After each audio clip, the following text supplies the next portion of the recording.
mo na isipin yun, Lola Esther. Hindi mo kapitbahay ang turing ko sa inyo. Sa piling ng pamilya o sa gitna ng football field, si Frankie Ocampo ay isang tunay na champion.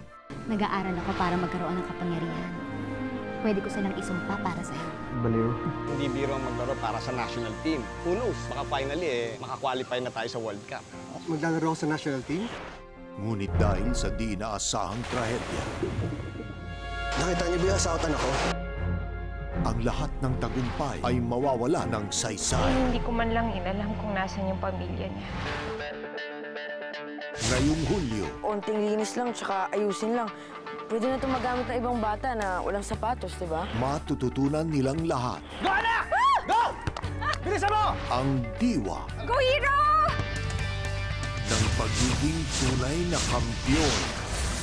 Football Lilies, ngayong Lunes na bago mag 24 oras.